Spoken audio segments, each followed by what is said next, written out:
नमस्कार दोस्तों, हर हर महादेव, जय गंगा मैया। तो आज हम चल रहे हैं हरिद्वार से हिमालय तक के सफ़र में। इस रोमांचकारी सफ़र में मानसून में कैसे दिखते हैं हमारे पहाड़।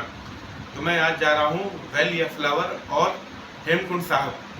तो इसको मैं अपने 4 एपिसोड्स में दिखाऊंगा, 4 ब्लॉग में, इस रोमांचकारी सफ़र को। तो आप बने रहिएगा मेरे यूट्यूब चैनल हरिद्वार के घुमक्कड़ में।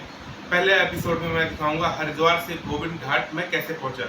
ये ट्रिप कर रहा हूँ मैं अपनी कार से और अपने 3 दोस्तों के साथ। तो मैं आपको इस रास्ते में बहुत सिनेमेटिक, अलकनंदा गुफा कैसा है, लैंडस्लाइड हो रही कि नहीं हो रही, बारिश कैसी है, ये सब दिखाऊंगा। तो बने रहिए मेरे साथ हरिद्वार का घुमक्कड़ में। ये हो रही है, ये बैग मैंने रख दिया है अपनी गाड़ी में और अभी बज रहे हैं सुबह के 5:30। देखते हैं कब तक पहुँचते हैं हम।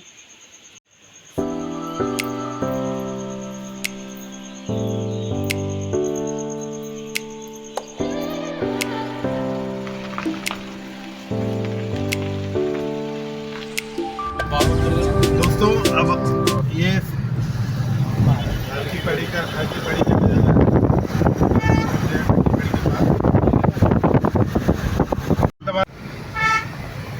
ये भोले बाबा को प्रणाम करते हुए हम आगे का सफर जारी करेंगे।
दोस्तों इस टूर में मेरे साथ 3 साथी और हैं। हमारे मंडल जी हैं, ये हमारे एक्स सर्विसमैन हैं, एयरपोर्ट से रिटायर। और हमारे राजेंद्र राणा जी हैं, हमारे साथी, हमारे साथ ही ये हमारे ऑफिस में काम करते हैं। ये हमारे गुप्ता जी जो कैमरामैन बने हुए हैं इस समय। तो चलिए मिलते हैं फिर आपको आगे। दोस्तों अब हम फ़िलहाल ऋषिकेश पहुँच गए। हम 6:30 बजे हरिद्वार से निकल गए थे और अभी 7 बज रहे हैं राइट नाउ। तो अभी हम ऋषिकेश पहुंच गए हैं। ऋषिकेश से हरिद्वार से 25 किलोमीटर है। यहाँ से जैसा कि मैं आपको बताऊं, ऋषिकेश से हरिद्वार से गोविंद घाट की जो दूरी है 270 से 280 किलोमीटर है। और बसें भी चलती हैं दोस्तों, वो मैं आपको आखिरी में बताऊंगा। और हरिद्वार से आपको 3:30 बजे सीधे गोविंद घाट के लिए एक बस चलती है TSDC की। तो अगर आप बस से आ रहे हैं तो आप वहाँ उसको ले सकते हैं आप, वो आपको सीधा गोविंद घाट पहुंचाएगी। या फिर आप शेयर टैक्सी से भी आ सकते हैं। शेयर टैक्सी से आएंगे तो आप हरिद्वार या ऋषिकेश चलेगी, तो वहां से भी आपको शेयर टैक्सी गोविंद घाट से मिल जाएगी। तो चलते हैं आगे की ओर। अभी हम ऋषिकेश से देवप्रयाग जाएंगे जो लगभग 70 से 75 किलोमीटर है। चलते हैं फिर, बने रहिएगा मेरे साथ। राणा को आगे बैठाऊंगा।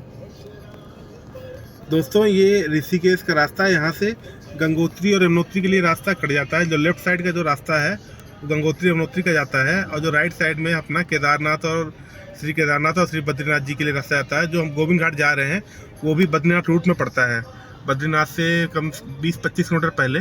तो हमको राइट साइड वाला रूट ही लेना है दोस्तों एक बात और बताना चाहता हूँ कि जो आखिरी रेलवे स्टेशन, अगर आप कहीं बाहर से आ रहे हैं तो आखिरी रेलवे स्टेशन योग नगरी ऋषिकेश है। उसके आगे आपको ट्रेन नहीं जाएगी, आपको टैक्सी या बस से ही जाना पड़ेगा। तो दोस्तों बने रहिए मेरे साथ आगे के सफ़र में। जय केदार, जय श्री बद्री विशाल।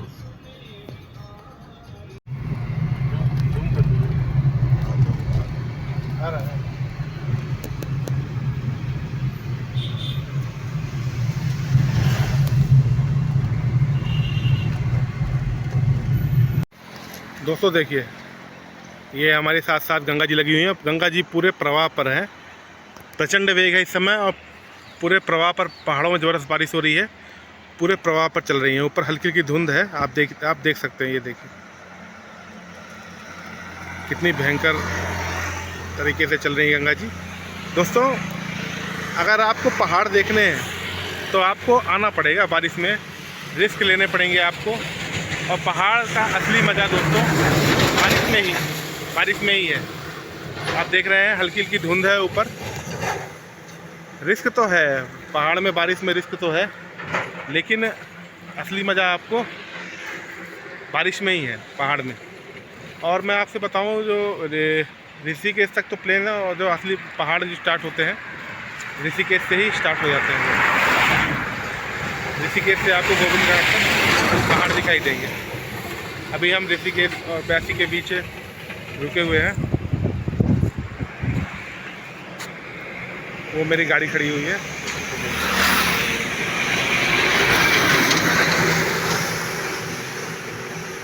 तो चलते हैं आगे। दोस्तों, ये देखिए बंजी जंपिंग दिख रही है आपको ऋषिकेश पर। कभी मौका मिले आपको तो ऋषिकेश से थोड़ा सा आगे शिवपुरी में है ये, आप इसे ट्राई कर सकते हैं। पहाड़ों के बीच में बंजी जंपिंग, रोमांचक अनुभव।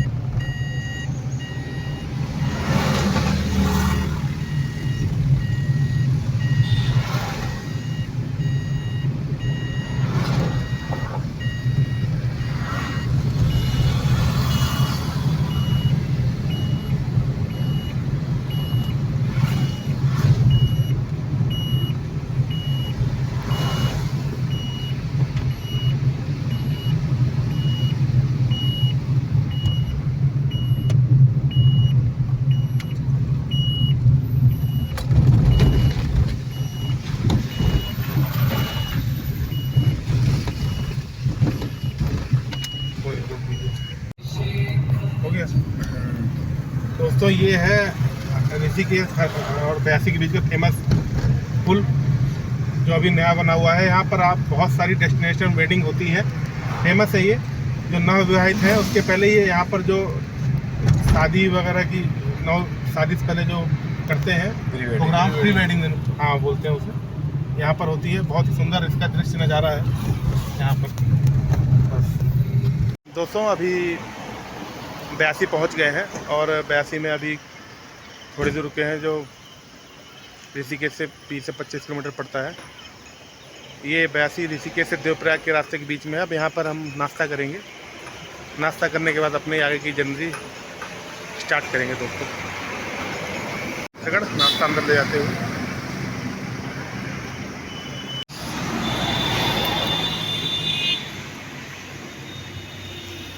देखिए दोस्तों, पहाड़ से नीचे बादल आए हुए हैं।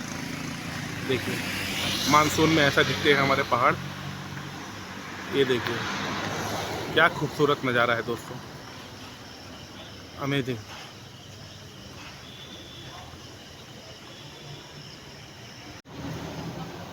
दोस्तों, अब हम आ गए हैं देवप्रयाग, जहाँ पर हमारी गंगा माँ का निर्माण होता है। जैसा कि आप देख पा रहे हैं कि ये संगम है देवप्रयाग, यहाँ पर हमारी गंगा जी का निर्माण होता है। ये जो सीधी आ रही हैं वो है, आप देख सकते हैं वीडियो में अलग ही कलर दिखाई दे रहा है। जो सीधा आ रही हैं वो है भागीरथी, और जो सामने ब्रिज है उसके नीचे से अलकनंदा आ रही हैं। और यहाँ पर जब संगम होता है, ये गंगा का निर्माण होता है यहाँ पर। जो अलकनंदा आती हैं श्री बद्रीनाथ धाम से आती हैं, और भागीरथी सीधा गोमुख गंगोत्री से आती हैं। यहीं पर जो दोनों मिलकर गंगा जी का निर्माण करती हैं। ये पवित्र भूमि देवप्रयाग की है दोस्तों। ये हरिद्वार से हम चले थे 6:30 बजे, अभी 10 बज रहे हैं। हमको करीब 3.5 घंटे लगे यहाँ पर आने में। देखिए देवप्रयाग का दृश्य, बादल लगे हुए हैं और हल्की हल्की बारिश हो रही है। हरिद्वार से देवप्रयाग लगभग 90 किलोमीटर है दोस्तों, 90-100 किलोमीटर। और यहाँ से गोविंद घाट रह जाता है 170-180 किलोमीटर।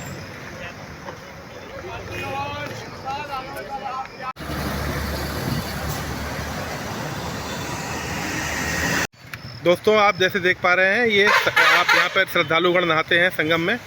देवप्रयाग में हम रुके हुए हैं और ये हमारे साथी हैं गुप्ता जी। गुप्ता जी कैसे लग रहा है आपको? बहुत अच्छा। अभी तक का सफ़र हमारा कैसे रहा ऋषिकेश से देवप्रयाग तक? बहुत अच्छा रहा। राणा जी, ये हमारे पहाड़ी भाई राणा जी हैं, नीति घाटी से हैं ये। और मज़ा आ रहा है राणा जी? बहुत मज़ा आ रहा भाई। आगे की ड्राइविंग इनसे भी करवाएंगे राणा जी से अपने। और ये मंडल जी है हमारे, बहुत आनंद आ रहा है। इन्हीं के सहयोग से हम चल रहे हैं। सबसे हमारे बड़े भाई यही हैं। हरिद्वार का और ये सब साथ में रहेंगे हमारे वैली ऑफ फ्लावर और हेमकुंड में। दोस्तों जब हरिद्वार से आप बद्रीनाथ जाएंगे तो गोविंद घाट 20 से 25 किलोमीटर पहले पड़ता है। तो उसमें 5 प्रयाग आते हैं। 5 प्रयाग में आपको 5 जगह, प्रयाग मतलब 2 नदियों का संगम, उसमें आपको अलकनंदा जी सब में मिलेंगी। और उसमें नदियों और अलग अलग प्रयाग में और दूसरी नदियाँ बदलती जाएंगी। सबसे पहले आएगा देवप्रयाग। देवप्रयाग में अलकनंदा और भागीरथी जी का संगम होता है। दूसरा जो आता है रुद्रप्रयाग। रुद्रप्रयाग में संगम होता है अलकनंदा और मंदाकिनी का। मंदाकिनी जो आती हैं केदारनाथ से आती हैं। फिर तीसरा आता है कर्णप्रयाग।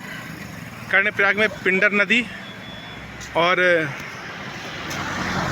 हमारी अलकनंदा नदी का संगम होता है। जो पिंडर हैं वो पिंडारी ग्लेशियर से आती हैं दोस्तों। और फिर उसके बाद आता है नंदप्रयाग। नंदप्रयाग में मंदाकिनी और अलकनंदा जी का संगम होता है। और लास्ट में आता है विष्णुप्रयाग। विष्णुप्रयाग दोस्तों, विष्णुप्रयाग में धौली गंगा और अलकनंदा जी का संगम होता है। वहाँ पर धौली गंगा नीति घाटी से आती है दोस्तों। ये हमारे 5 प्रयाग रहे उत्तराखंड के। मैं आपको कोशिश करूँगा सभी प्रयाग इस ब्लॉग में दिखाऊं, उसके बारे में जानकारी दूं। तो चलते तो हमारी यात्रा जारी रहेगी। चलते हैं आगे की ओर। देखिए हमारे मंदिर थोड़ा यहाँ आ जाइए। आइए देखिए हमारा ग्रुप मानसून में वैली ऑफ फ्लावर और हेमकुंड साहब का ट्रैक करेगा। और बहुत लंबी जर्नी है दोस्तों, तो हमारे साथ बने रहिएगा। ये 4 एपिसोड में दिखाए जाएंगे। हर हर गंगे, हर हर महादेव। हर हर महादेव। मिलते हैं आपको नेक्स्ट स्टेशन में।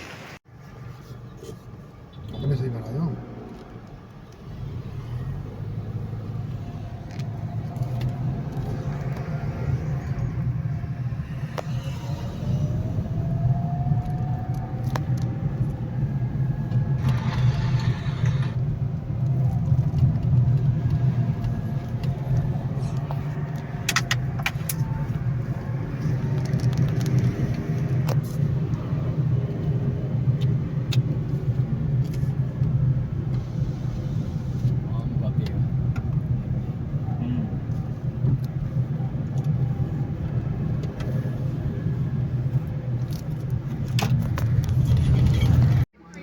दोस्तों अब हम आ चुके हैं उत्तराखंड की पहाड़ों की अधिष्ठात्री देवी माँ धारी देवी मंदिर। देखिए कैसे अलकनंदा जी के ऊपर इनका मंदिर बना हुआ है। ये पैदल जाने का रास्ता है, आप देख रहे होंगे। ये पैदल जाने का रास्ता है। इसकी मैं वीडियो बनाऊंगा, आपको दिखाऊंगा आगे। और ये जो एक रास्ता है यहीं पर पहले ये आप गाड़ियाँ भी ले सकते हैं। देखिए एक गाड़ी जा रही है। आप बाइक से भी यहाँ पे जा सकते हैं। ये देखिए आप बाइक से भी जाने का रास्ता है एक, और आगे चल के पैदल जाने का रास्ता है। इस समय देखिए अलकनंदा जी पूरे उफान पर हैं दोस्तों। कहते हैं 2013 की आपदा जो आई थी केदारनाथ में, इन्हीं के ये रुष्ट हो गई थी देवी, इन्हीं की वजह से आ गई थी। इनके मंदिर को यहाँ से नदी से हटा कर दूसरी जगह रखा गया था। फिर बाद में इनको वहीं प्रतिष्ठित किया गया था, हटाया नहीं गया। देखिए दोस्तों ये अलकनंदा जी पहाड़ों में बारिश की पूरी उफान पर है। और अभी हम श्रीनगर से थोड़ी सी आगे हैं जहाँ पर इनका माता रानी का मंदिर। अगर आप आते हैं तो इनके दर्शन करके ही जाएं, तभी आपकी चारों धाम की यात्रा पूर्ण होती है। तो चलते हैं आप आगे की ओर। अगला हमारा डेस्टिनेशन होगा रुद्रप्रयाग। देखिए अलकनंदा जी हमारे साथ साथ चल रही हैं। ये देवप्रयाग से हमारे साथ, देवप्रयाग तक गंगा जी रहती हैं हरिद्वार से। और यहाँ से अलकनंदा हमारे साथ चलेंगी गोविंद घाट तक। और अभी 130 किलोमीटर हम चल चुके हैं हरिद्वार से, तभी ये धारी देवी का मंदिर आया। तो बीच बीच में आप पूछ सकते हैं मुझे अभी तक के 130 किलोमीटर सफ़र में बताऊँ दोस्तों कोई दिक्कत नहीं हुई। जैसे अभी मिड अगस्त चल रहा है, आज 14 अगस्त है, तो अभी तक मुझे कोई दिक्कत नहीं हुई इसमें। ना कोई लैंडस्लाइड मिली, ना कुछ, कोई बारिश नहीं हो रही है। जैसा कुछ लोग बोलते हैं कि पहाड़ में दिक्कत होती है सफ़र करने में, ऐसा कुछ नहीं है। आप आराम से आइए, कोई समस्या नहीं है कहीं पर। और नज़ारों के मज़े लीजिए।